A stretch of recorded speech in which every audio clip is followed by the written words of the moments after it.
Subscribe and share my channel Sudarsana.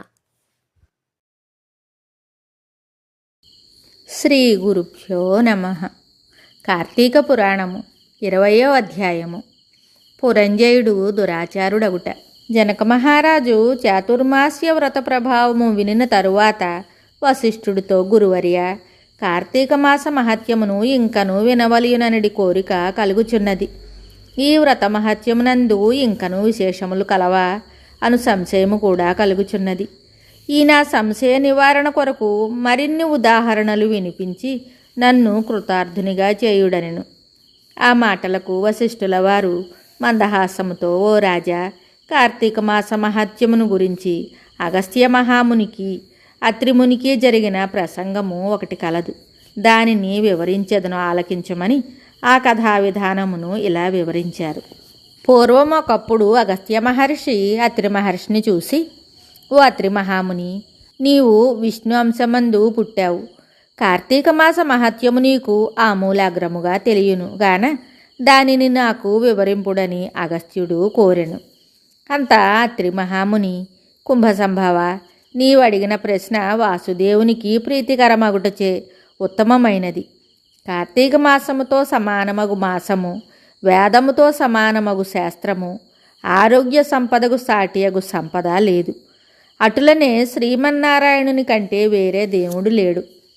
ఏ మానవుడైనను కార్తీక మాసమున నదిలో స్నానము చేసినను, శివకేశవుల ఆలయమందు దీపారాధన చేసినను, లేక దీపదానము చేసినను కలుగు ఫలితము అపారము. ఇందుకొక ఇతిహాసము గలదు, వినుము. త్రేతాయుగమున పురంజయుడను సూర్యవంశపు రాజు అయోధ్యానగరమును రాజధానిగా చేసుకుని రాజ్యమేలుచుండెను. అతడు సమస్త శాస్త్రములు చదివి పట్టాభిషిక్తుడై న్యాయంగా రాజ్యపాలన చేస్తున్నాడు. ప్రజలకు ఎట్టి ఆపదలు రాకుండా పాలిస్తున్నాడు.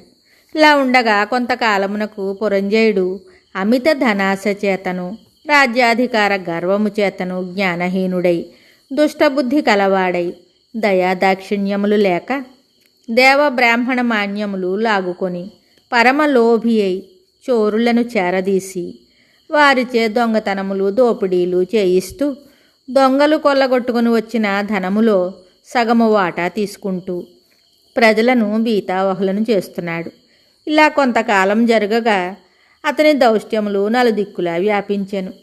ఈ వార్త కాంబోజ, టెంకణ, కొంకణ, కళింగాది రాజుల చెవిన పడింది.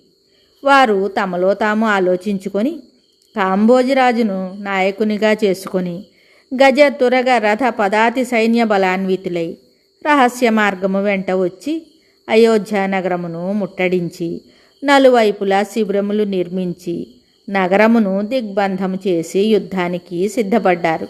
అయోధ్యానగరమును ముట్టడించిన సంగతి చారుల వలన తెలుసుకొని పురంజయుడు తాను కూడా సర్వసిద్ధుడై ఉండెను.